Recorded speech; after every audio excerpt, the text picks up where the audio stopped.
Hello and welcome back again. This webinar is Navigating Your Year of Service, the second session in your AmeriCorps Vista pre-service orientation. Now in this session, we'll review and clarify some of the benefits of Vista Service so that you know how to get the most from them. We'll also explore some areas of Vista some areas of the Vista terms and conditions to make sure that you don't get into trouble. We'll also share some of the resources and help and support. We'll share some sources of help and support that you can draw on throughout your year of service. So again, I'm Calvin Landrum, Training Coordinator here at AmeriCorps Vista, and I'm Calvin's sidekick, Patrick Triano. Hey, Patrick. Hi. How's it going? I'm pretty good, thank you, Calvin. Good. So we're your hosts today from Vista headquarters here in Washington, D.C. And now that you know who we are and where we are, we'd like to know where you're serving. So using the annotation tools on the upper left side of your screen, click on the one that looks like an arrow on the far left there, and use it to point to where you're serving as a Vista. Victoria Owens, first in Louisiana. Yes. Now, I just want to say that Sarah Palin was wrong. It was California she could see from her. Oh, man, that's funny. That's actually a really good check.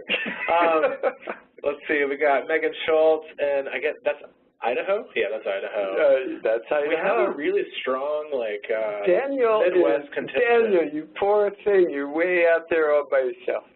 So maybe Megan is in Idaho, too? Megan, are you in Idaho or in Washington? Can't tell. I think I'm going to say Idaho. Heavy on the East Coast. Heavy on the East Coast. Jackie is... Because we need the most help. Jackie Cabela says, is anyone else in Pittsburgh? Nobody is in Pittsburgh. Oh, she's in Idaho, yeah. She's in Coeur d'Alene. Coeur d'Alene. That's such a cool city name. Yeah, it is. Let's see. It is. Julie Selvey in the, is that Montana? I can't tell. I think it's Montana. Yeah, no, that's because that's North Dakota. That's Montana. Yeah. No, that was Michigan you pointed to. Oh. And no one is in Hawaii. Sad, but true. Sad. We got a couple people, though, in Alaska, so that's nice. And Peter Havens, our lone person in Florida. Look, given the number of people on the East Coast, I expect poverty to be eradicated by next year. Yeah. All right. Are we all done? We got everybody? There are how many people on this line? 220, something like that? Yeah, there should be around 225 people, maybe 230. Okay, well, there's some people hiding out, clearly. That's not 225. No, but that's okay. All right. Shall we move on? Yeah, let's do it. All right. So, everyone, you're now in your third day as a Vista member. And Calvin told me that data reflects that if you've made it through the third day, the next 300 days flies by. True? It's accurate. Yeah, it's a lie. We expect you're participating in your on-site orientation and training right now. And you're hopefully and likely learning about your organization, how things get done there, what you'll be doing as a Vista member, and about the community you'll be serving. So this session is really all about you and how you can get the most from your Vista experience.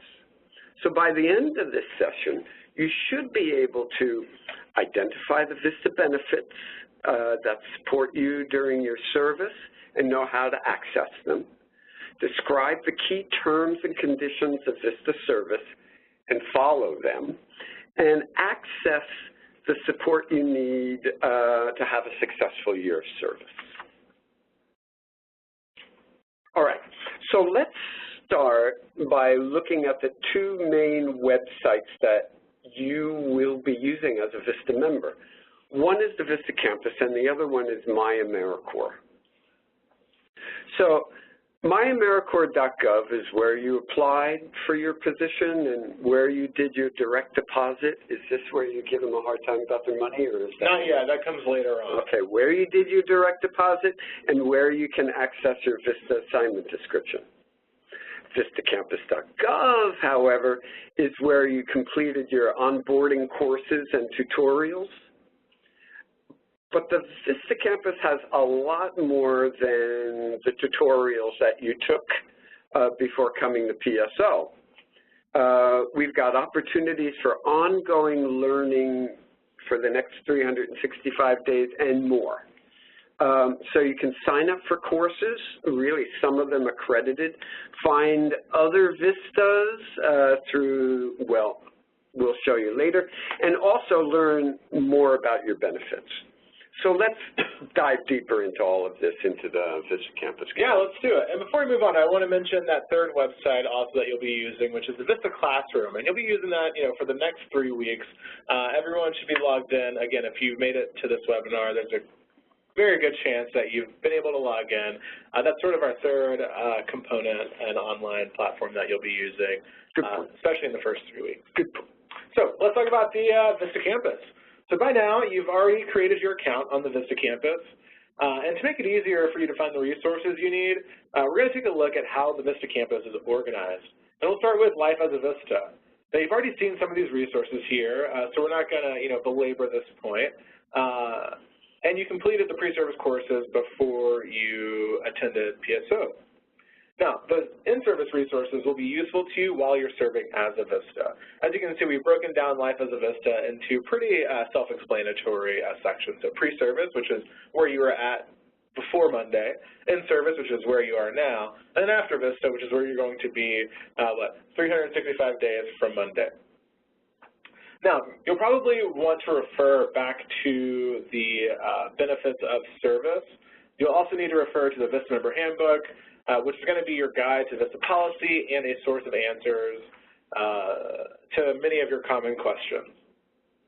All right, so that's Life as a Vista, and then there's the work, which provides online tutorials, readings, self-directed learning on topics like working with volunteers, communication, fundraising, that sort of thing. The Vista program area resources contain materials related to areas like tutoring, mentoring, financial literacy, and education. Really, resources that are specific to the type of project you're in. So if your project relates to one of these topics, you'll definitely want to take a look there. And then, I'm sorry to cut you off, but then there are also additional resources, the really big, hairy, bodacious topics like community development, project management, building partnerships. Really, it's the sweet spot. Yeah, definitely. So, in looking under another section on the Vista Campus, the Connect and Learn tab, which is my favorite section of the Vista Campus. That's why I gave it to you. Thanks. This is where you're going to find the Vista forums with numerous discussion topics, upcoming webinars, and the Vista online courses.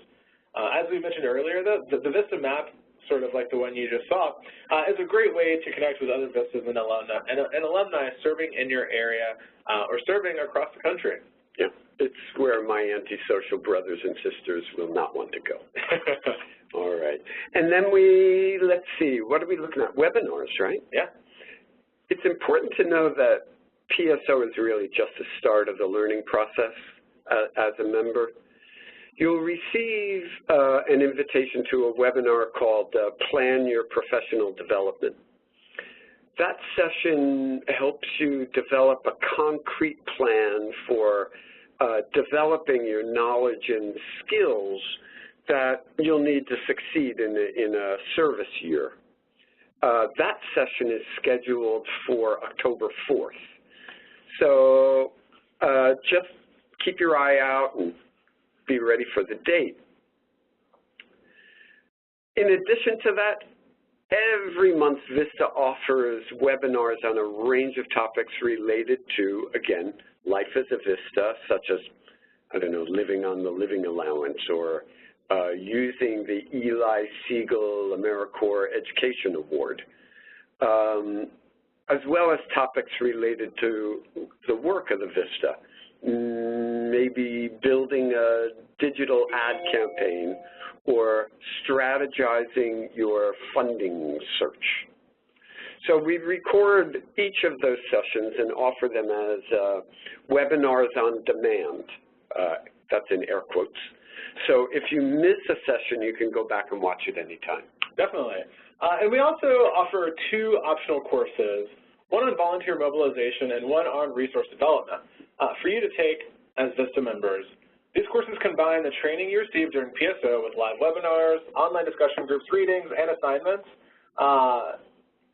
The courses are free, and if you pass, you can receive college credit recommendations.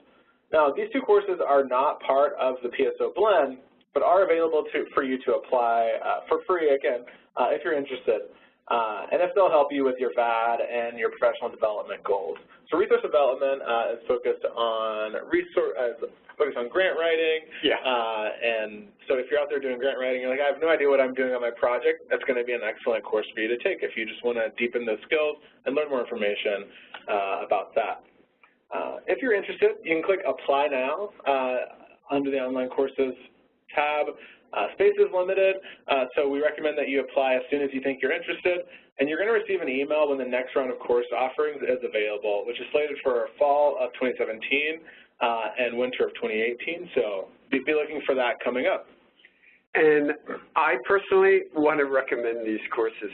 They're accredited courses through the American Council on Education, so if you want the undergraduate credits, fantastic. If you don't, these courses are really in demand, and feedback that I'm getting is that they're really successful. They're very helpful. Yeah, I agree. Someone in the chat, Gloria Baca, said, I applied for the grant writing class. Is it hard to get accepted? It's not hard to get accepted. It's just that there are tons of people. So we almost never, ever turn anyone away. It's just that you may not be able to get into the first offering. You may have to wait until the second offering. So just hang in there. Don't give up. Definitely. All right. Talk about the member handbook, shall I? All right. Member handbook. So our data shows that the most popular resource on the VISTA campus is the member handbook. It's the place where you can reference VISTA policy. A few examples of policy. How much leave time do I have as a VISTA member? Or what really are the terms, conditions, and laws around my tweeting? So the left column shows you how to quickly find a specific chapter. And if you haven't done so already, take some time to familiarize yourself with it, because I think you're going to want it at some point. Definitely. So before we move on, we had just a couple of questions on that. Someone says, Sarah Frederick says, are the monthly webinars required? They are not required, but they are very helpful. So if you see one that's a topic that you're interested in, go ahead and attend. If you see something that is not interesting to you, don't worry about it. You don't have to attend. I think they're only required if you want to be brilliant. That's it. Otherwise, you're free to be you and me. Yeah. Someone else says, the courses are only for undergrad, correct? Yeah, I'm sorry about that, but only for undergrad. Undergrad credit, yeah. Yeah. So yeah, but you can audit. I mean, you don't have to take it if you for credit. Yeah, you don't have to take it for credit. Yeah, you can just take it to learn about grant writing. Again, if you just want to be brilliant. Definitely. Yeah. All right. All right, so let's move on. We're going to talk about benefits. This is generally one of the more important topics for people.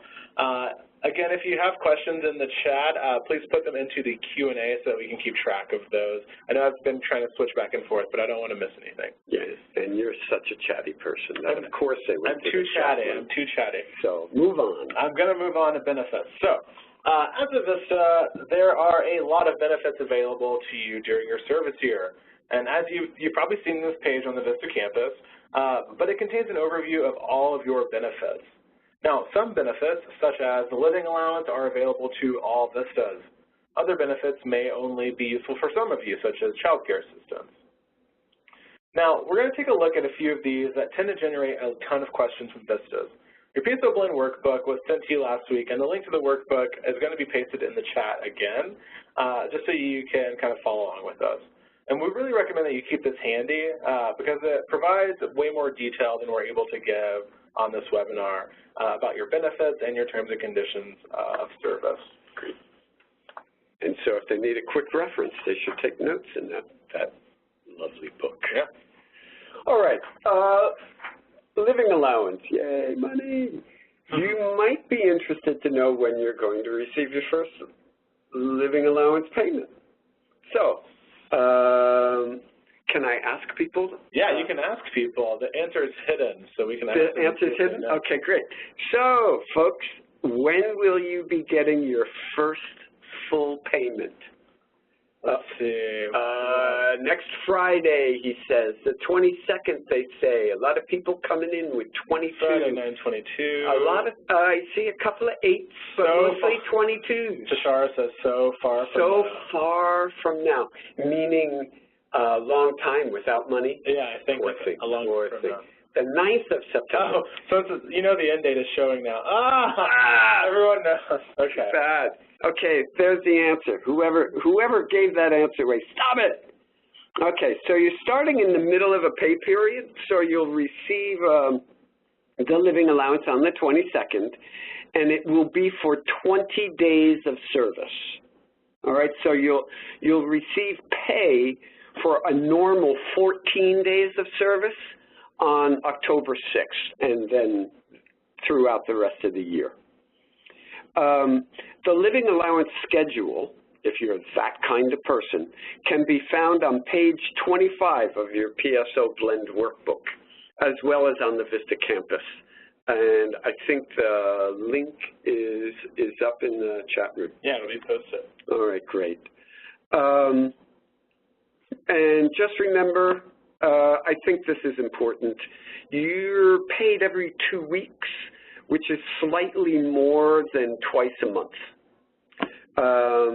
And your monthly allowance, well, you can do the math to determine how much will show up in your bank account every 2 weeks before taxes.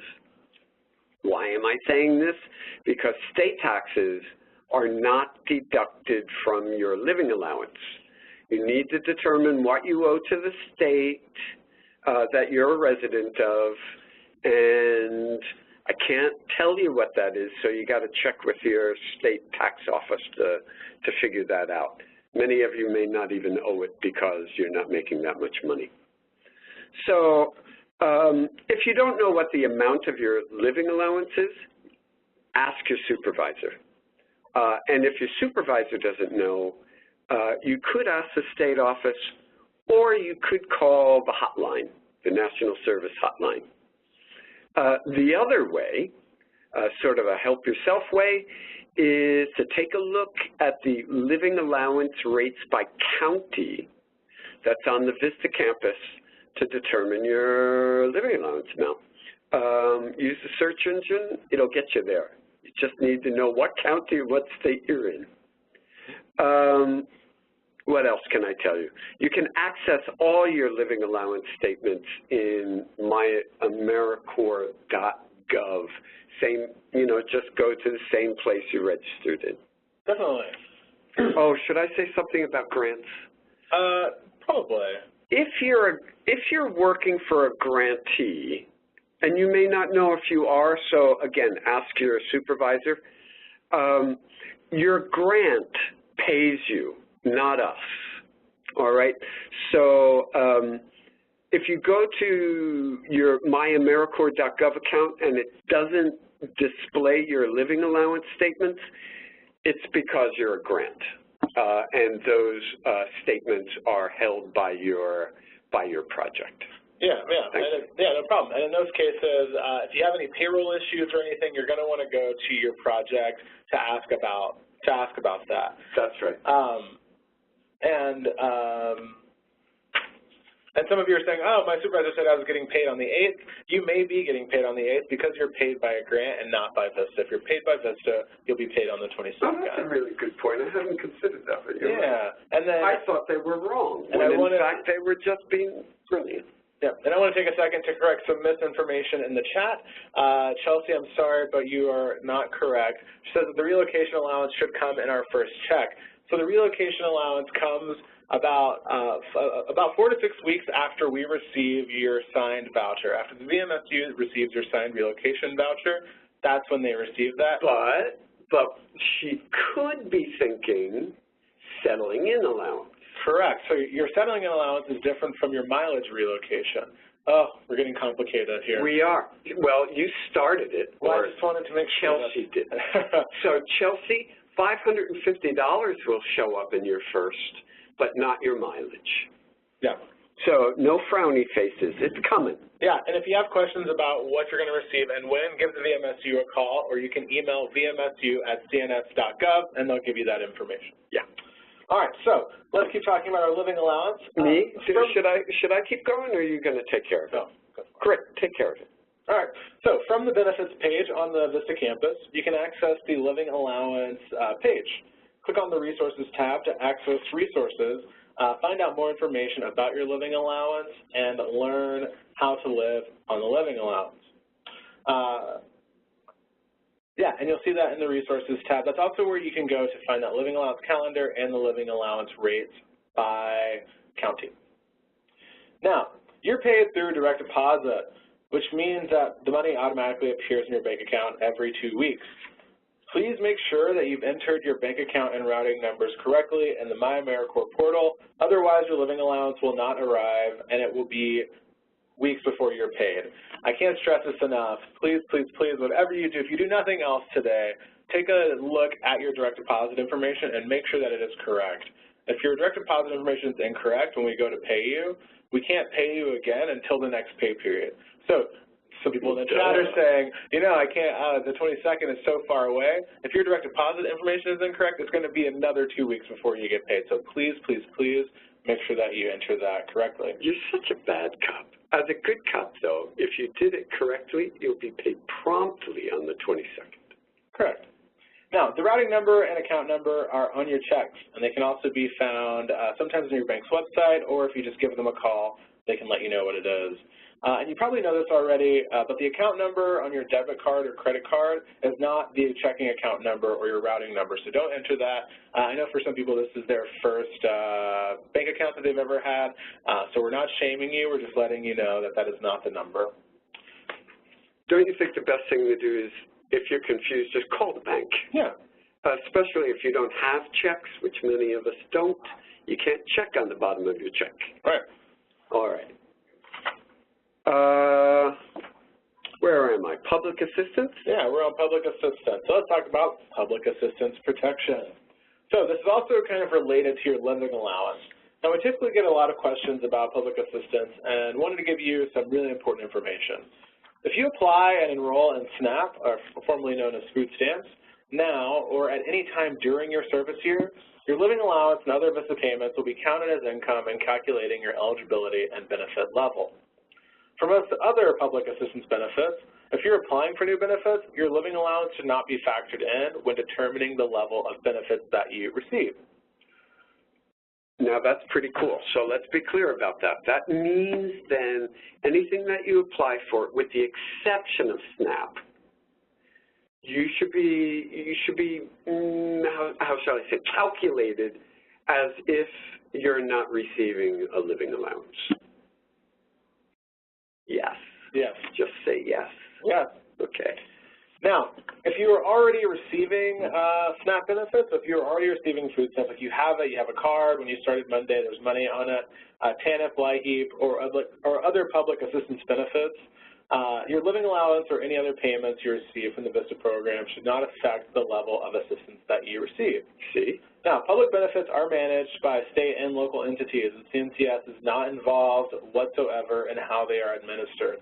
So you're going to want to speak to a caseworker for advice. If you have any questions about, SNAP or eligibility for other programs, like get with your local office, get with a caseworker, and they'll help you out with that. All right, now, in about a week from now, you'll be able to print a letter citing the authority for income disregard from your MyAmeriCorps homepage. Basically what that is a letter stating, hey, I'm a VISTA member, this is the legislation that says that you shouldn't count my income as income, basically. But you'll see that, again, in about a week from now when you are activated in our system. All right, do I get to do the fun stuff? Yeah, okay. Q&A. Okay, so we just reviewed the information regarding the living allowance, right? Yep. That you get during. So let me remind you to refer to the benefits page of the Vista campus for more details. So we may, however, have generated a few questions that we have not yet answered. So we're going to pause to take some of them now. So operator, please, if you'll share instructions to the people on the phone how to ask a question, that'd be great. Okay, yes, if you would like to ask a question on the phone line, please press star, then 1, and record your name at the prompt. Again, please be sure that your line is unmuted. Press star 1 and record your name when prompted. Lovely. And for those of you, who are working online, use the Q&A panel. And if you don't see the panel, look in the upper right-hand corner of the screen and click on Q&A. Yeah. Okay. So we have a couple questions in here. I'm going to go ahead and start answering a few of them. Go ahead. Marissa says, if I live in one state but service in another, am I able to access public aid in both states? Marissa, that's a good question, and you're going to have to get in touch with your local entities. Typically, they're going to go on the place of your residence, not the place that you work. But again, depending on the aid and the person administering it, you're going to want to talk to them to kind of work that out. But typically, it's going to be wherever your residence is, that's where you're eligible to receive aid. Julia says, do the hours I work affect my pay? I worked 9 to 4 on my first day. Will that hour I didn't work affect my pay? Julia, it will not. As a VISTA member, you are paid by the day, which means you are paid for a full 365 days of service. Every day you're in service, you're paid, regardless of, if you had to take a day off, if you had a sick day, if you took one of your personal days, you're able to, you still get paid for that. So, no, it does not. It's kind of the way you roll here, too. Yeah, it's nice. You guys are salaried employees of VISTA. It's really great. Let's see. Mariano Clemente says, is WIC affected as well? And I'm assuming you mean by the income disregard. Mariano, I'm not sure, and I'm gonna again defer you to the WIC office and to whoever is administering those benefits to you. They're gonna have the answer for you. But what a good question. It bothers me that I don't know that answer off the top of my head. So I'm writing it down. So the next time I get asked, I'll sound much smarter. I believe that they're not, but let's find out. Yeah. Julia Salvi asks, what about unemployment? Will I have to report this income to unemployment? The answer is no. Your VISTA living allowance does not entitle you to unemployment benefits, so you don't pay into unemployment. So, no. However, there may be a flip side to their question, which is you're also not, if you're receiving unemployment benefits, you are legally eligible to continue to receive those benefits. Strange but true. Oh, interesting. Yes. The more you know. Yes. Jenna says, is there a place to find an online list of resources, public assistance organizations offered by county? Jenna, I'm going to defer you to good old Google. That's going to be your best resource for that, is just Googling whatever county you're in and the words public assistance or resources, things like that, because that's wildly different for every county in the entire United States.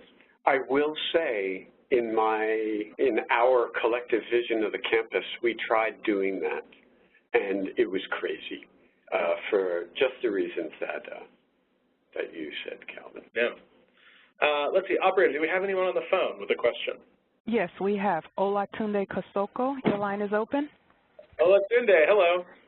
Hey, can you hear me? We can. What's going on? Oh, that's crazy. So I just want to confirm with you guys that I'm here. I'm trying to log on to the WebEx program, but it's not loaded on my computer, so it's not really a question. It's just more so just letting you guys know that I'm here and I've been here and I'm listening. All right, well, Okay. I appreciate the heads up. I wrote your name down. I will make sure that you get counted as present. Thank you. Yep. Can he do anything, like write to anybody to fix that, or no?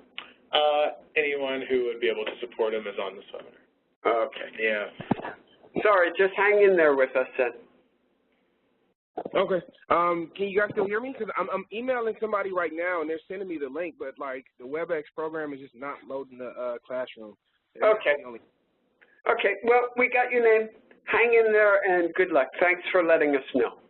No problem. Operator, anybody else in queue? No, there are no other participants in the queue at this time. Okay. All right, cool. And it looks like Eric has been doing a really great job of answering questions in the Q&A. Of course he has. And again, if you're putting questions in the chat box, we will not, I won't get to them just because they go by too quickly and it's really hard to keep track. So if you have a question, put it in the chat. Either Eric will answer you or we will read it out loud and answer it. He'll assign it to us. So shall we leave it to Dancing Fingers, Powell, and move on? I think we should. Okay. I'll talk about healthcare. Okay. We're going to shift gears and talk about healthcare. We understand that healthcare is an important topic and that we all have different needs around healthcare. So we're going to give an overview of VISTA's healthcare benefits that are available to you. And we'll be able to answer general questions, but to protect your privacy, we'll refer specific questions about your particular conditions and needs to our benefits provider, okay? All right. So to get us started, we have an anonymous poll to give us a sense of what type of health care coverage you have. Okay? So please, everybody, choose the one that best applies to your situation. You've got your private insurance company coverage, you're on your parents' or spouse's plan, you've got Medicaid, Medicare, or tribal plan, you're covered by the VA, TRICARE, or other plans for veterans, or you just don't have coverage and you need it. Yeah. Go. So, and I can't imagine what other is, but that'll be interesting. I'm not sure either. And I do want to touch on something really quick before we move further. Yeah. Adrian mentioned, I'm sorry, I said something that may have been confusing. What's that? Aiden said, you stated that we are employees, but the workbook states that we are not full-time employees. What's the case? Adrian, so there are some times when you are considered employees, like taxes. Whenever you get paid, we take taxes out. That's when you're considered an employee. Certain laws. Certain laws, as it relates to the Hatch Act, you are considered a federal employee. And travel. We reimburse them for travel. We reimburse for travel, yeah, well, for relocation. Right. And there are times when you are not considered an employee, and that is all the other times that we didn't mention. Yeah. Yep. Yeah. So, but I think Adrian was right. They're not employees. They're not employees of VISTA. Correct. And they're not employees of the site at which they serve. Correct. They're volunteers. They're volunteers. All right, so our poll's closed, and trying to let those results calculate. There we go. All right, so it looks like most people are still on their parents' plan or their spouses. Plan. They're all married. This is, yeah. We got 33 people who don't have coverage and need to get it. We got a few veterans and people on veterans plans. We have 7 others. I would love to know what other means, yeah, right? Same, I'm curious. And then a few who just won't tell us. It can't be that way. Yeah. Okay. So let's move on and let's talk about about VISTA and the Affordable Care Act because there are some things that are pretty specific for you all. So as you know, the Affordable Care Act governs access to health care, insurance, and its provisions apply to everyone, including you as a VISTA member. Now, we're going to talk about the ACA as it stands right now. If you have questions about the future of the ACA, I can't give you answers on that. So we're going to talk about it as it is currently. Good point. Now, you're required to have insurance. You are required to have insurance unless you are exempt. Now, what makes someone exempt? Exemptions are available based on a number of circumstances, including certain hardships, some life events, health coverage or financial status, and membership in some groups. Now, to find out if you qualify for an exemption, you have to go to healthcare.gov and seek that out. Now, probably most of you are required to have health insurance by the ACA. I mean, most people are required to have health insurance unless you are exempt. And based on what you said in the poll, it looks like most of you already do have coverage. Yep. Now, if you don't currently have health care coverage, this is what you need to do. So you need to go to healthcare.gov, find out if, one, if you qualify for an exemption, and number two, if you don't qualify for an exemption, then you can use the healthcare.gov to find coverage. And you can also seek assistance from a healthcare navigator to help you in this process. So it's the same. So basically there's two situations. You have to have insurance or you're exempt, and you don't. Correct. Now, here are the options available to you as a VISTA through VISTA. But you only get one option. Correct. You only get one of these options that would fit your specific situation. So if you have health coverage, that means you are on your parents' plan, spouse's plan, you have Medicare, Medicaid, you're a member of a tribal community, you have insurance, you're eligible to enroll in the VISTA Health Care Allowance. Now, this provides reimbursement of up to $7,150 for qualifying health care expenses. This is limited to essential health benefits, so elective or cosmetic procedures most likely are not going to be covered. Darn. Now, we set the allowance at $7,150 because this is the maximum out-of-pocket expense that any American should incur in the year 2017, according to the ACA. Now, you can use the health care allowance towards your annual deductible or co-insurance costs, co-payments for office visits or prescriptions, routine dental care, and there's some limited vision services that you can also use. So there are some dental and vision benefits in there. So I got to ask the question then. Can I pay for my health insurance with this allowance? You cannot. You cannot use the $7,150 to actually buy your health insurance. I know. Now, and that's because of the law. That's because of the law, yeah. Yeah. Now, if you are exempt and are not legally required to maintain insurance, you're eligible to enroll in the AmeriCorps Vista Health Benefit Plan. Now, this is a safety net plan that covers basic health care needs. This covers doctor visits, lab tests, hospitalization, emergencies, prescriptions, and some out-of-pocket expenses. It also includes some routine dental care and limited vision services.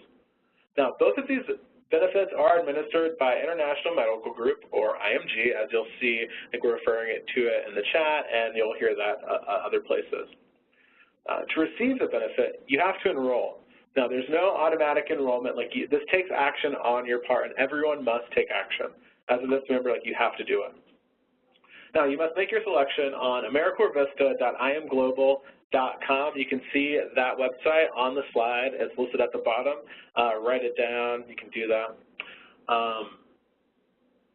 And you'll be able to enroll in about a week from today. And then you'll have 60 days from the time you begin service to enroll in a benefit. So I'll say that one more time. You will be able to enroll in one of these benefits about a week from now. And then you have 60 days from the time you began service, so 60 days from Monday, to enroll in one of these benefits. However, note that other healthcare coverage applications can take a while to be processed, weeks or even months.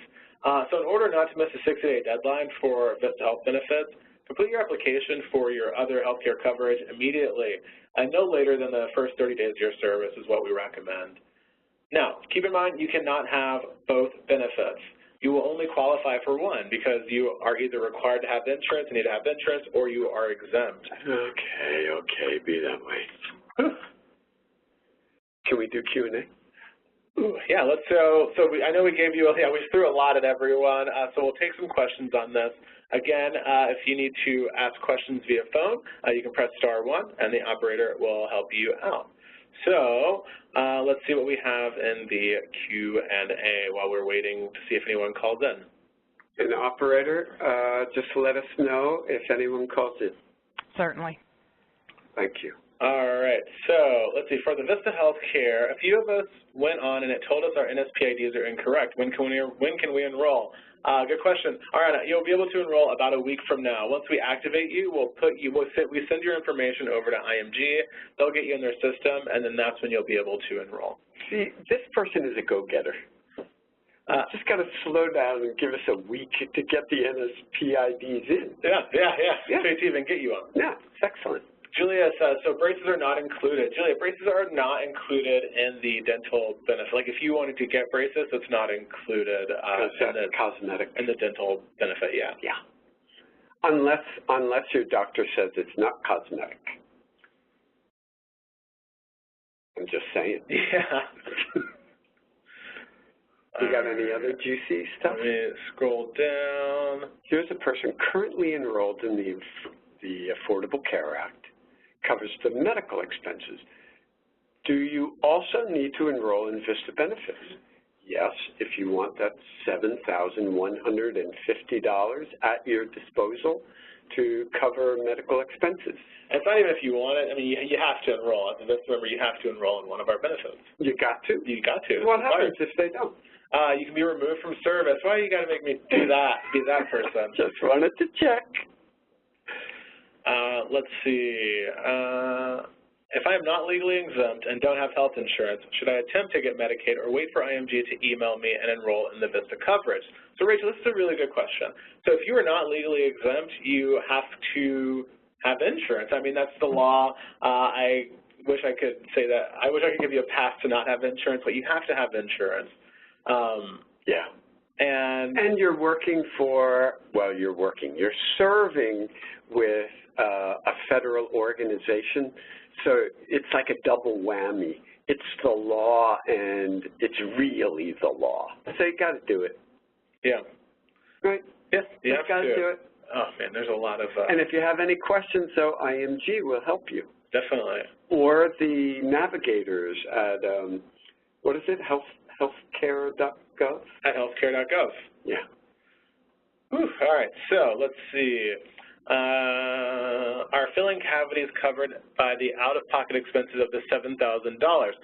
So, Armando, what I'm going to ask you to do is to go to the website that we gave you, which is AmericorVista.imglobal.org. .com. AmericorVista.imglobal.com, and there's a full breakdown of exactly what is going to be covered. I wish I had the time to cover all this, but I don't. Well, you can just give them a call and talk to somebody, yep. You know, if you don't want to go through the documentation. Let's see, Chelsea McCarty. And I'm not a doctor, and I don't play one on this webinar, but I would say yes. I would think yes, but we'll find out. Yeah. Melissa McCarty says, I don't understand how to use both of my insurances. there's not enough detail in that question for me to give you a great answer, but basically, if you have primary insurance, you'll use that first, and then whatever out-of-pocket expenses you have, you submit your receipt to IMG, and they reimburse you for those out-of-pocket expenses, and it comes out of that $7,150. Maybe we should be clear about the terminology we use. Sure. When you go out to healthcare.gov, you're getting insurance.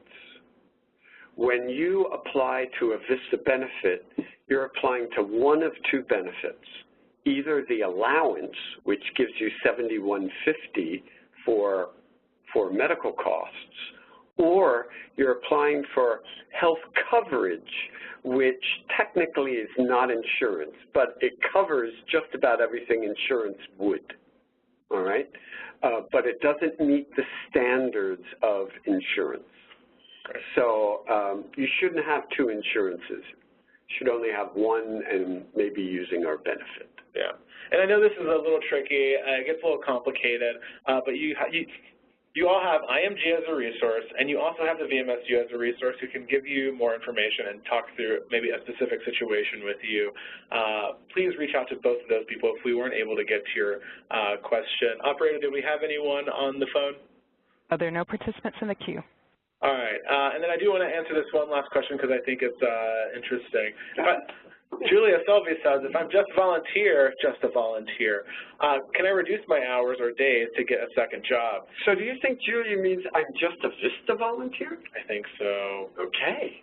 All right, Julia. So the short answer is no. As a VISTA volunteer, as a VISTA member, you cannot reduce your hours or days to get a second job. What?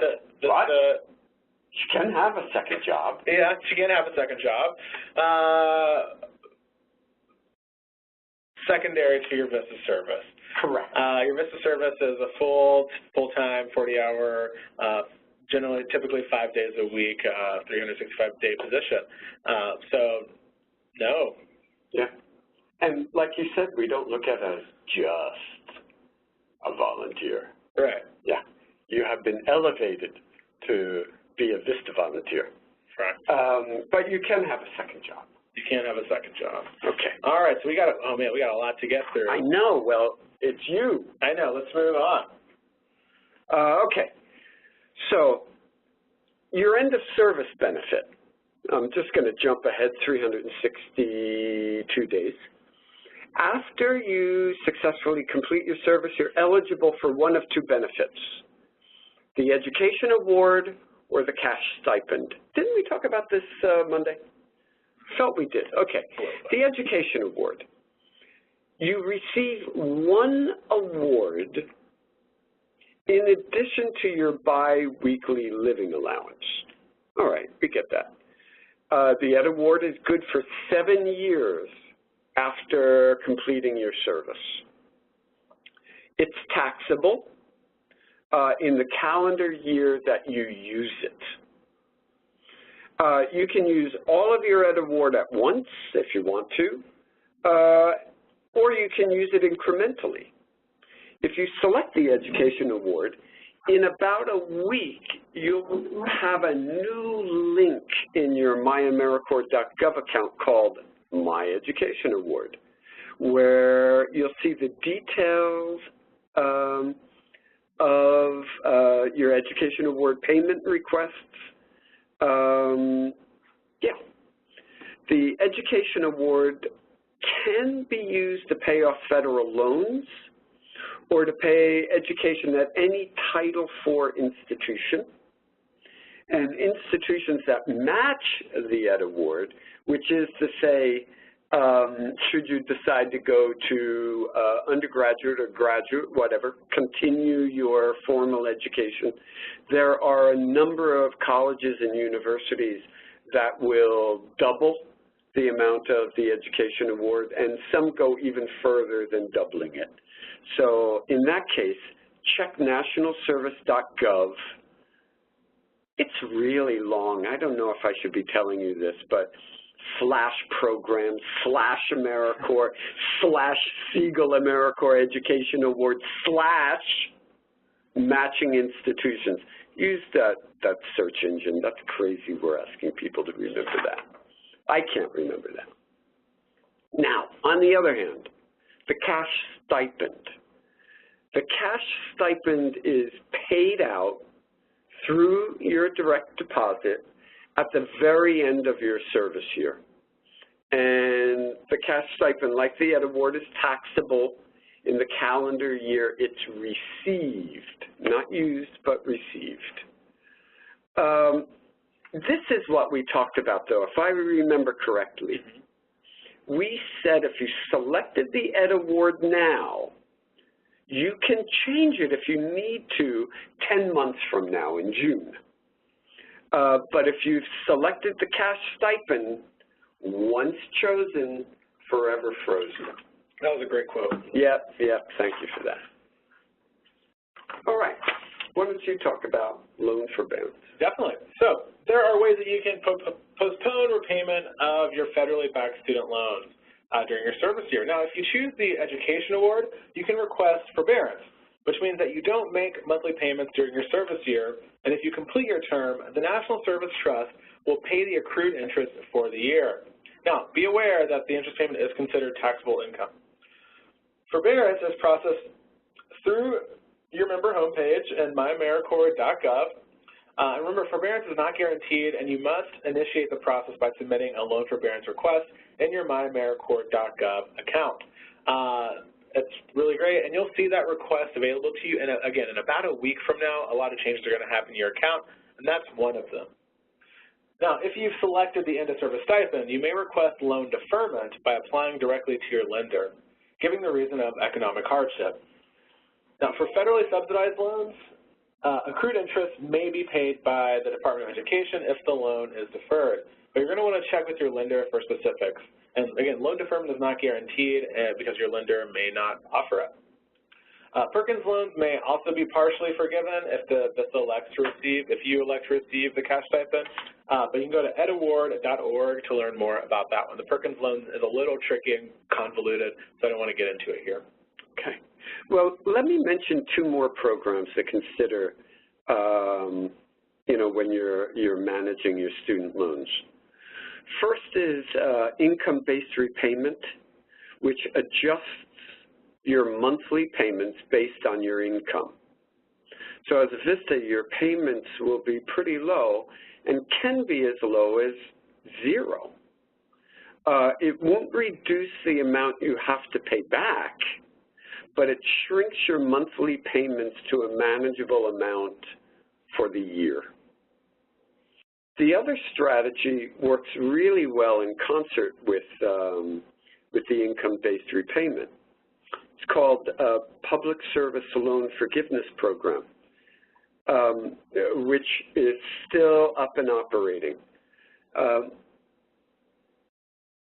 If any of you who have federal direct loans are considering working in the nonprofit, government, association, or education sector, then you'll want to learn more about this particular program, again, Public Service Loan Forgiveness. If you work for 10 years in a service position and you make 120 on-time payments during that time, then any balance on your federal loan is forgiven after 10 years. You apply for this at the end of the 10 years, but you'll want to learn now about the type of records you'll need to keep in order to apply. All right? So being a VISTA will serve as one of those 10 years. There are lots of details to both of these, and you can learn more about them at nationalservice.gov/resource/edaward. Yeah. And again, and one more time, for more details on everything we just covered, I mean, it's a lot of info. It's huge. Go to the Education Award tutorial, which is, I'll just see on the screen, at nationalservice.gov/resources/edaward. And you're going to go to your myamericorps.gov account to submit your loan forbearance request with CNCS.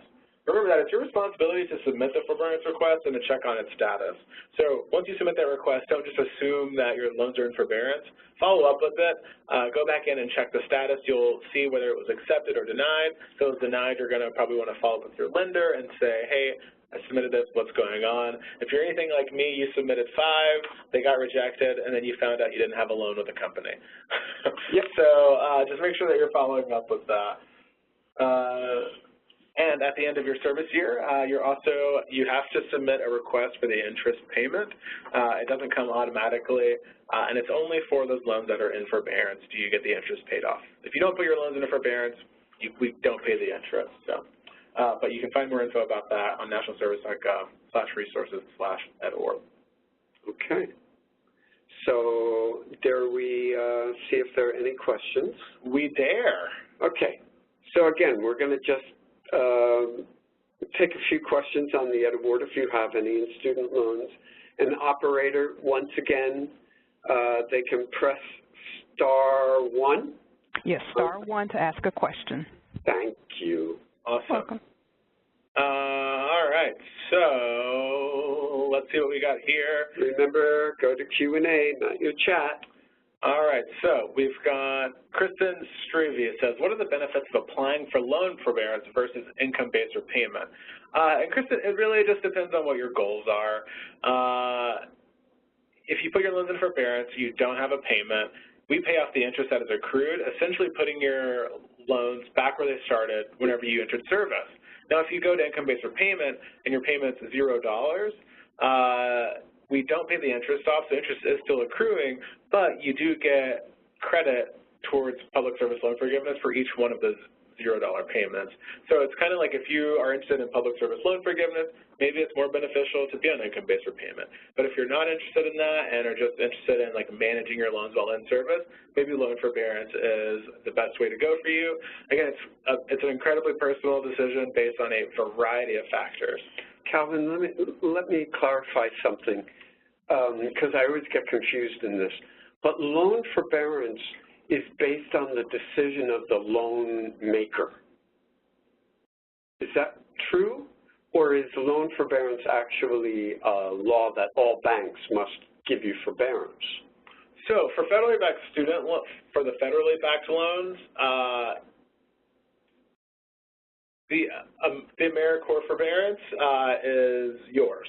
Right. I'm talking about the ones that are not for federally backed. For private loans, forbearance is based on the private lender. Correct. So if you have... So therein is the versus one to the other. Yeah, sure. So if you have private loans, you cannot enter forbearance with us, and we do not make those interest payments. If you have private loans, you'll have to work that out directly with your lender. There you go. So some of this concerning public service loan forgiveness, does this apply to subsidized and unsubsidized? Jody, as long as they are federally backed, public service loan forgiveness applies to those loans. She says, what about parent loans? So if you have a Parent Plus loan, that's a loan that's not in your name, so we can't put it into forbearance, we can't make an interest payment on it, and you also can't use the education award to pay for those because it can only be used for loans that belong to you. If those loans belong to your parent, sorry, they can't be used for that. But they could be Vistas. Yeah, your parents could be Vistas, and they can use the education award towards your loans. I would know. Mario Narciso says,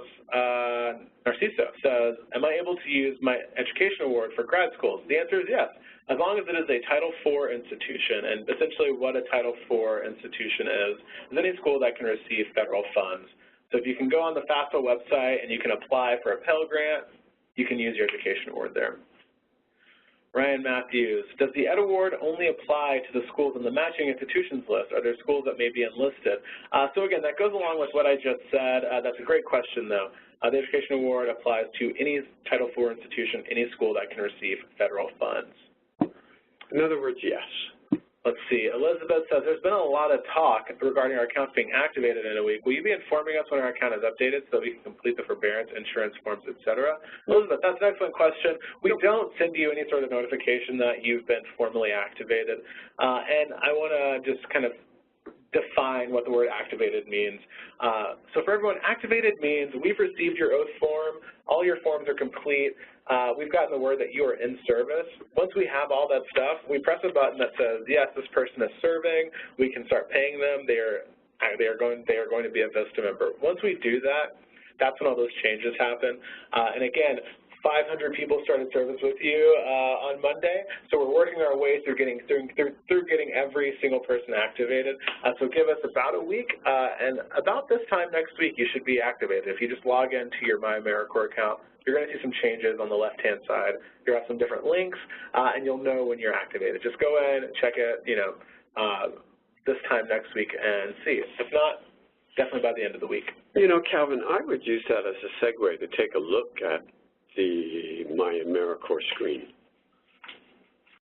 Don't you think that's a good idea? Yeah. Yeah, so if you look on the next slide, this is what your My AmeriCorps account is actually going to look like when you're activated for service. So you'll see that,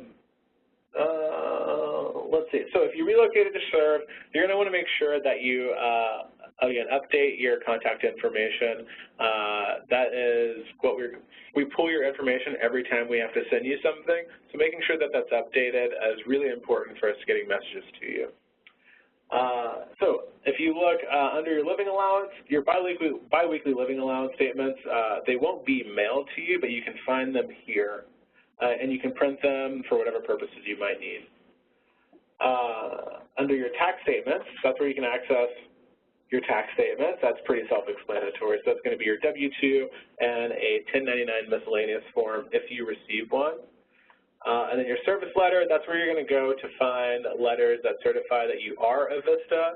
That's where you're going to find that income disregard letter. And then at the end of your year, that's where you're going to have a letter that says, I served as a VISTA. And then if you selected the Education Award, you'll also have one that says My Education Award. And this is where you submit loan forbearance requests and submit the Education Award payment, and the interest accrual payment, all that stuff, and keep track of your award. It's going to be there. And Calvin, to be clear then, this stuff won't show up until the person's activated. Correct. Next week, once we have all of your paperwork and everything's completed. Gotcha. Sorry, do we have a question on the phone? Yes, we have Amanda Davis. Your line is open. Hi, Amanda. Thank you, Teresa. Hi, Amanda. Hi, it's actually Samantha, but I was just, the last caller said that he had trouble logging into the thing online with his computer. Yeah. I am also having the same trouble with logging on, so I just wanted to let you guys know that I was here and I was listening, and I emailed one of you too, so I just wanted to let y'all know that I was listening. That's right. great. Yeah, what's your last name? Okay, awesome. Samantha, where are you? What's your last name? Davis. Davis. Great. All right, cool, gotcha. And Samantha, where are you from? Because I hear an accent.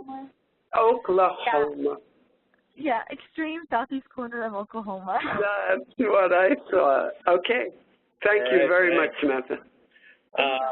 Yeah. You bet. And I think we had one more question on the Education Award, and then we'll go ahead and move on. Okay. Someone says, can I use the Education Award for certificate programs? And the answer is yes, as long as it's a Title IV institution. So if you want to go be a cosmetologist, you can go get your cosmetology license. You can go be a mechanic. You can go to trade school. As long as they can accept federal funds, you can do a lot of things with the Education Award. I have to say, I had a colleague who used the Ed Award to do Outward Bound. Oh, yeah. And we've had people that have done NOLS courses, so they've gone sailing and learned how to do that whole business. You can. This is Title IV. Yep. At the University of Washington, they have a winemaking course, so you can go be a winemaker. Using your education award. I'd much rather be a wine drinker. So here we go. More VISTA benefits question. Contact the VISTA Member Support Unit, which we call the VMSU, via the National Service Hotline. You can see the number there, and you can also email. I am so tired of reading out URLs. I'm just not going to do it. It's okay. It's on the screen. It's on the screen. So all of this information can also be found on the VISTA campus. So please use the search engine of that VISTA campus and dig in. Well, maybe not all of the information, but a lot of it. Yeah, and really keep track of this number because it's going to come in handy all year long. You mean that 800 number? The 800 number, yeah. This is the VMSU. This is our people. They are based in Austin, and they are sort of your human resources as a VISTA member. Sometimes that is. Did we put it in the workbook? I think it is. It's got to be.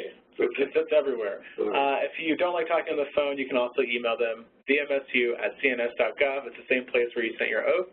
You can submit a question, and they'll get back to you. I love talking on the phone. I am coming around to it. All right.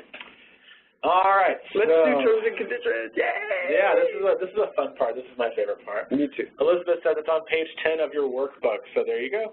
Thank you, Elizabeth. Thank you, Elizabeth. All right, so we know that you did. We're shifting gears here. We know that you did the terms and conditions online. But we want to make sure that everyone is clear on the conditions.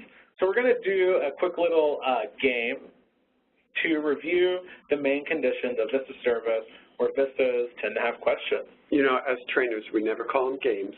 Oh, sorry. They're learning activities. An interactive activity. There you go. We'll now read off a series of statements and scenarios. Please use those same annotation tools that you used in the beginning on the map to place your arrow in either the yes or no section after we read the question. Okay, great. All right, so let's get started. Do you have the first one? I do. Okay. So, first question. I can voice my political opinion using social media where I am identified as an AmeriCorps VISTA member. Now use your little arrow to put your answer in yes or no. If they get them wrong, will we shock them? We see, yeah. Or will you not pay them? Yeah, Tell him. All right, looks like we got a lot of... Francisco wants to say yes, but then has moved over to no. Oh, here we go. All right, so let's do the answer. Yes, you can. Only one person got that right. Only one person. That's unbelievable. All right, so here's the spiel on that. So you can voice your political opinions on your own time, but not while serving at your VISTA site or using any of the equipment at your site, including their Wi-Fi network. How weird is that, right? Yeah, but it's true. You can't use a server. You can't use anything. Yeah.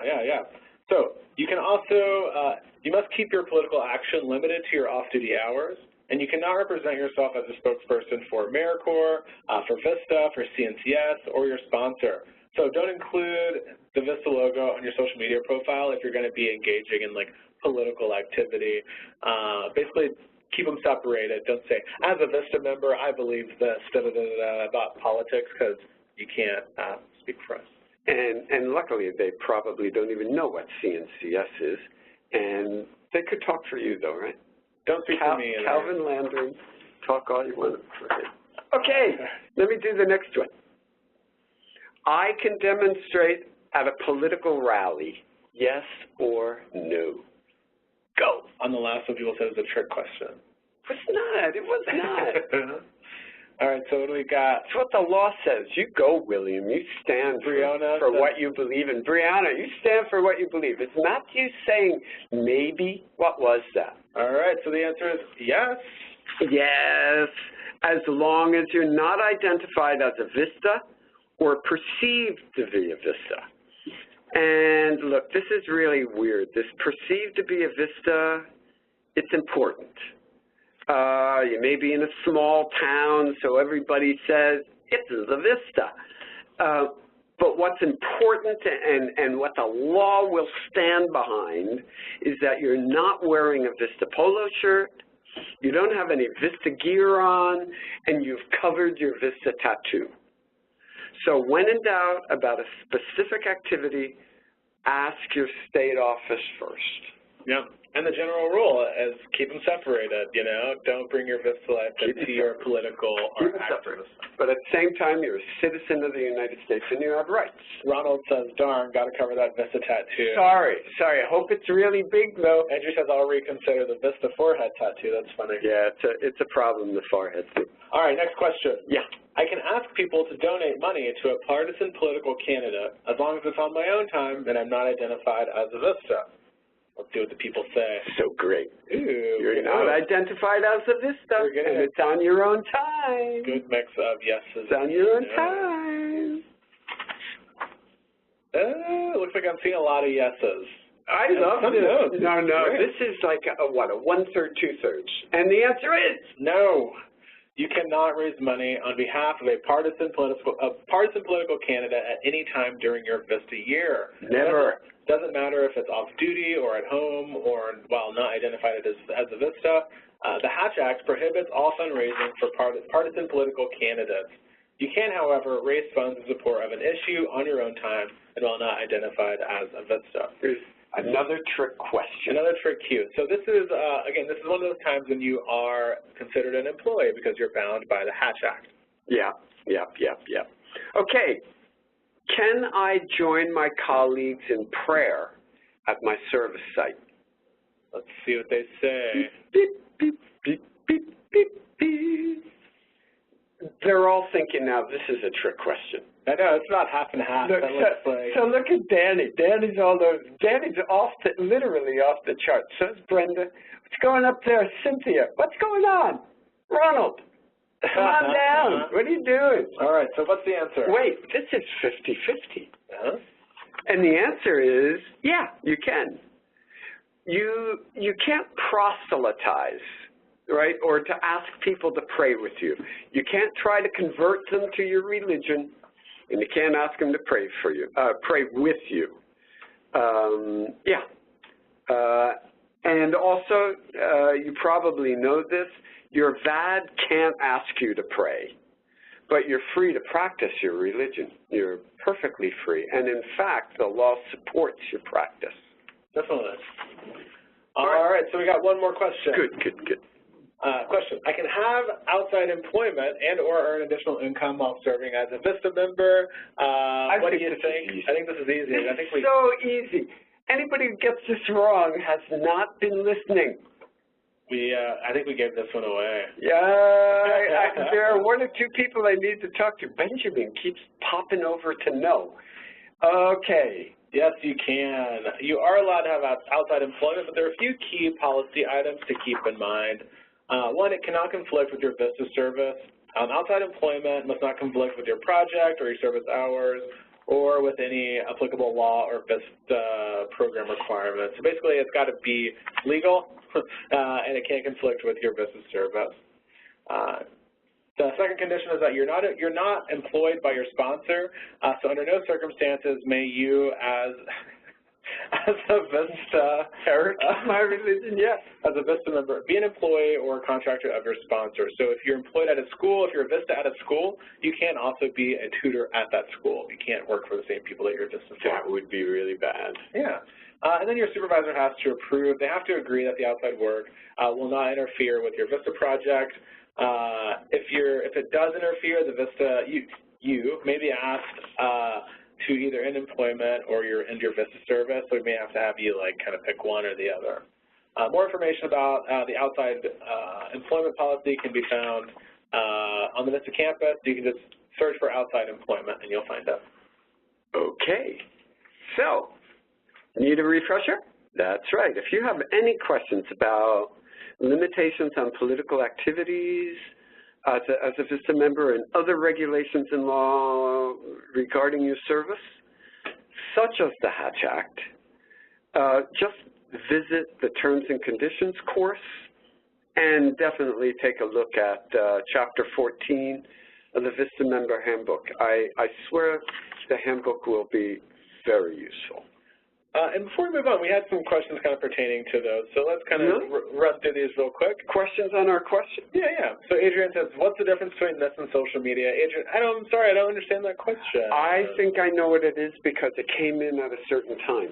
So look, you can't identify yourself in real life, in physical presence as a VISTA. But on social media, the world gets a little gray. So you can be identified as a VISTA. You could have it in your photo, in your Facebook, in your profile, all of that.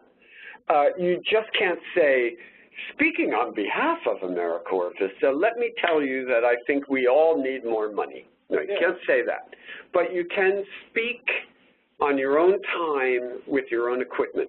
But you can't do the same thing wearing a polo standing on a corner. That's the deal. That's the difference. Yeah. Yeah. And then, Julia, can I add my job as a VISTA on my Facebook and LinkedIn? Definitely. You 100% can. And I don't want you to be confused, you can never say that you're a VISTA. Please say that you're a VISTA. Let the world know you're a VISTA. Just keep it separated from your political activity so that there's not a conflict there of interest and that you are, following all the applicable laws. And on social media, let's be clear, it's that you can't seem to be speaking for VISTA, for the corporation, for the federal government. That's all. You can speak as a private citizen, and we really want you to identify yourself as a VISTA because we're proud of you. Yep. All right. So, rights and responsibilities, which is actually a really nice segue into you are an American citizen. Yeah, well, yeah. Here, let me take this. So moving from what's expected of you, right, your rights and responsibilities are, prior to starting service, you should have taken the Civil Rights and Responsibilities course on the VISTA campus. I personally love that course, by the way. So if you believe that you have experienced or witnessed discrimination or harassment at any time, and if you feel safe and comfortable doing so, you should approach and talk to the person you suspect of engaging in harassment or discriminating behavior directly. But if that doesn't work, or if you don't feel safe and comfortable doing that, you can also talk to your VISTA supervisor, right? So that's step 2. Now, if you can't go to your supervisor for any number of reasons, or you do, and still the matter is not resolved to your satisfaction, you can contact your state office, all right? And you remember state offices are the 2-letter abbreviation for the state, at cns.gov. And finally, if all of that is still not working, you can contact the corporation, that is CNCS, Office of Civil Rights and Inclusiveness, otherwise known as OCRI. And that number and email is on the screen. Yep. Right. All right. So along with that, AmeriCorps Vista is a federal program, and like anything supported by taxpayer funds, we have to ensure that the program is well run, doing what it's supposed to, and spending money wisely, like all federal agencies. And also, like all federal agencies, CNCS has an inspector general whose office is responsible for preventing and detecting waste, fraud, and abuse. There are a few red flags to be aware of. One is if you're being asked to take over the work of someone who's left, replacing or kind of replacing staff, that's not allowed. You can't do that. Or if most of what you're doing is administrative support for someone else, that's also not appropriate work for VISTA. You shouldn't just be someone's assistant. You should be focusing on the things outlined in your VAD, which ties directly to the overall project plan that was approved by CNCS. Great. Finally, the majority of your work should be in capacity building, not direct service. Now, you'll be learning more about what these look like in the coming days as you go through your PSO blend and talk to your supervisor and get your on-site orientation. Calvin, can I just say this issue about capacity building versus directly serving beneficiaries is really important. And we can't go into depth now, but if you folks, if you feel even the slightest doubt of what capacity building is about and what direct service is about, please make a note of this, because in the next couple of weeks, it's something that you need to feel very sure of. Thank you for letting me add that. Yeah, no problem. So if you feel like you're being asked to do things that are not appropriate for VISTA, first talk about it with your supervisor. From there, you can talk to your state office.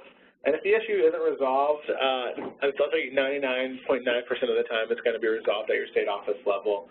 But you do have the option of contacting the CNCS office, the Inspector General, whose contact info is on the screen. Okay. So we've been talking about where to get support. I think this is a great image and helps you keep it pretty clear. All right? So your supervisor should be your first contact for any questions related to your VAD or the workplace.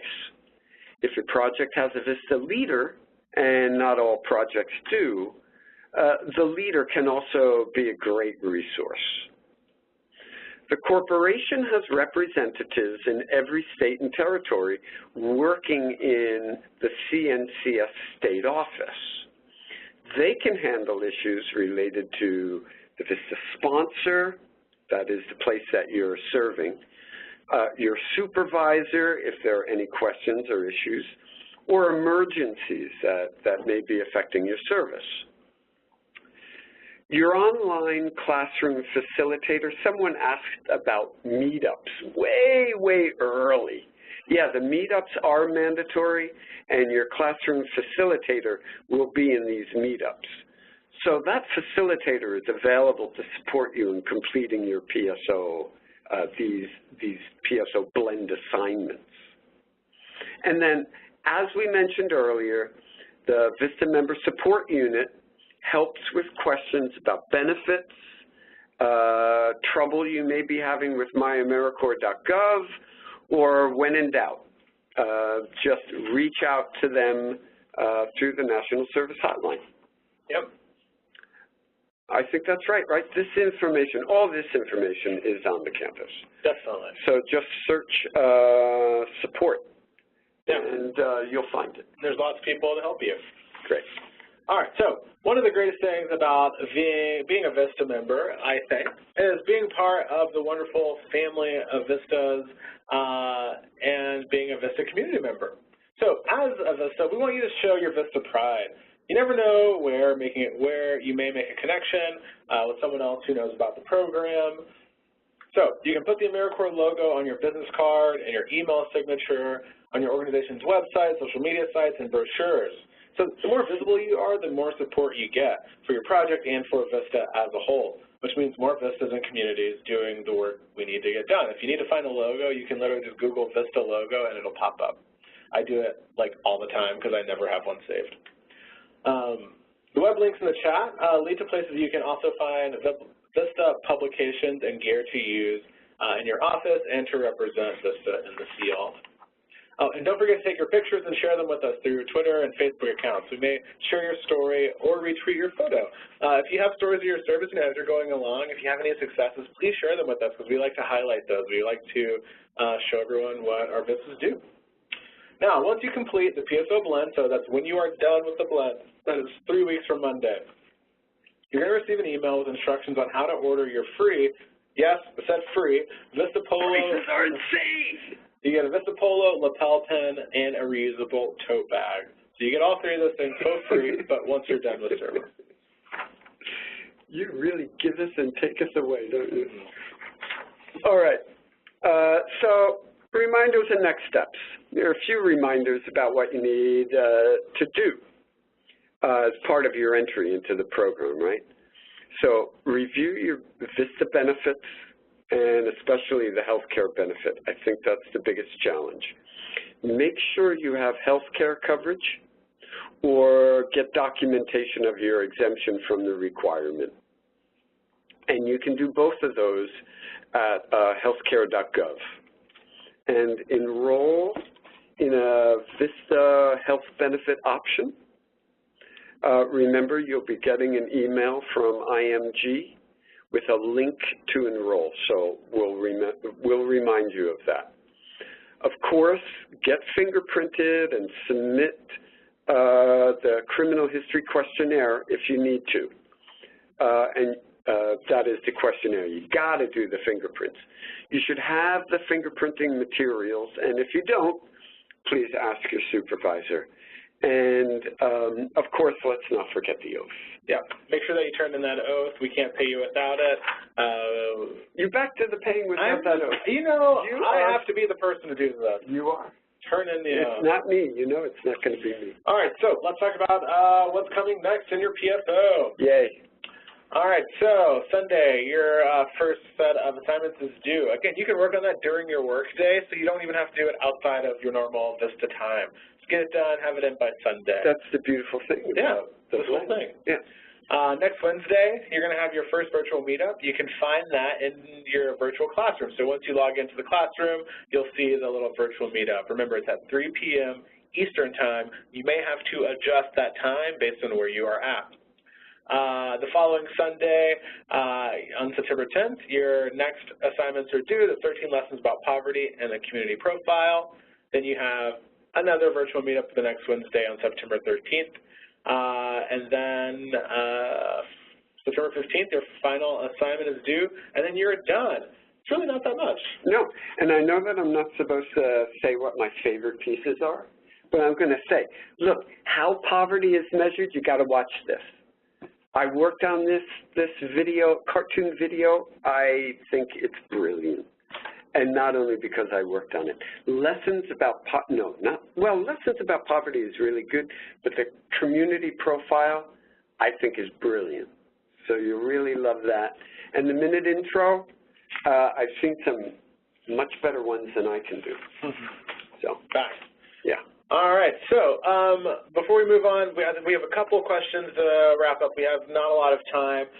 Again, that evaluation is going to pop up again like it did on the first time. So as we're going through these final questions, Please give us your thoughts and feedback on this so that we can make it better for the next batch of VISTAs. People tell me that I have to remind people, please take the evaluation. Please take the evaluation. It's just really important. Yeah. It's really important. Besides, this is another bet that I've made, and I want to win that bet as well. So everybody just say 5 out of 5 when you do the evaluation. Okay, Calvin, go. All right, so Brian says, I have a friend who's running for political office. He has a Facebook page supporting his campaign that sometimes posts fundraising links. Can I like that page as long as I don't repost the fundraising links? Yes, you can. That's a great question. Leave that there. Yes, you can. Just leave it right there. It's a great question. Brianna says, what about covering the front desk as administrative assistant? I've been asked, but I was told it was allowed because everyone in the office does it. So if it's like a shared task, like if everyone is rotating and like taking turns answering the phone. Yeah. Calvin, I know where you're going. Here's the deal. Yes, we can say you're part of the team and we want you to share the load with the team, but just be careful. The Inspector General believes that it is a slippery slope, and really your job is not to do administrative work. So I just ask that you do that kind of administrative work very lightly, very gingerly, and whenever pressed, know that you're doing capacity building and not just filling in for staff. Sierra says, what if a new project comes along that is related to your VAD but not actually on it? Can you work on it anyway, or are you only allowed to do what's in your VAD? Sierra, that's a great question. It's something that we actually just got reminded about recently because of VISTA posted something along these lines. So if a new project comes along that's related to your VAD, yes, you're allowed to work on that. The thing about VADs is that they are not entirely inflexible. They can change based on what your skill set is, based on the needs of your project. You're going to want to coordinate with your project supervisor and your state office to make sure that everyone is on the same page of like what you're actually working on.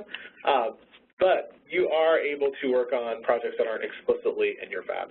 Yeah, and just to be clear, you don't have to worry about coordinating with the state office. You coordinate with your supervisor, and your supervisor will coordinate with the state office. We just want to document what you're doing so that we can tell Congress, look at what we're doing. Aren't we the best? Yeah. Christina says, is there a way to check and confirm that our fingerprints were received in DC by mail? Christina, you can email Vista Fingerprint, that's fingerprint like as in one, no S, vistafingerprint@cns.gov, and ask them that question, and they'll be able to tell you. Let's see, do we have any questions on the phone, our last sort of ditch effort on the phone? Operator? Yes, one moment. At this time, if you would like to ask a question, please press *1 from your phone and record your first and your last name clearly when prompted. Once more, please press *1 if you would like to ask a question. One moment as we wait for any questions. Yeah, so we actually, I don't know if we have enough time to take any more verbal questions. I was just seeing if anyone was on the phone. Eric, thank you so much. Rope-a-dope, huh? Yeah, I know. Eric's been crushing it in the Q&A, so I think he's answered most of the questions, and I think I saw Chris Hawks in there down at the VMSU. Let's see, Rachel Eccles, should we have gotten confirmation that our oath form was received? No, you won't receive confirmation, but if you want to check that they've received it, you can email the VMSU and say, hey, did you get it? If you sent it to vmsu@cns.gov, they got it. And then there's a question about an assignment. Did Unica log into your Vista Classroom and ask your facilitator the question that you asked us? And then who was the official who administered the oath? That's Patrick Triano. Patrick Triano. And I love that guy. Yeah, he's pretty cool. He's all right. Not too bad. All right. So that being said, I think we are at the end of this webinar. Are we really? Yeah, we're done. Hard to believe. We are done. So thanks everyone for attending. Oh, here it is. I was looking for my last page. So I want to again welcome you to Vista. I'm sure Patrick does also. I do. We wish you much, much success. This is probably one of the last times you're going to hear our voices. Probably. Yeah, so we want to leave you with this quote from Lyndon Johnson. Shall I do my Lyndon Johnson? Please. Your pay will be low. The conditions of your labor will often be difficult, but you will have the satisfaction of leading a great national effort, and you will have the ultimate reward which comes to those who serve their nation and who serve their fellow man. Great quote. Great quote. Love the man. Ronald says, love that. Well, we love you, Ronald. We love all of you. Thank you so much for joining us today. Don't forget about all the avenues that you have for support. If you're out there feeling a little overwhelmed, it's okay. It's normal. Just know that you have lots of people looking out for you and who are here to answer your questions. That's true, Calvin. I feel overwhelmed all the time. Same. Okay. Quite often, but I know who my support is. Yeah, there we go. All right, so thanks, everyone. Have a wonderful day, and have a wonderful rest of your service year. Yeah, I hope you really enjoy the blend. Stick with it. You'll see some really good stuff, and have a great year.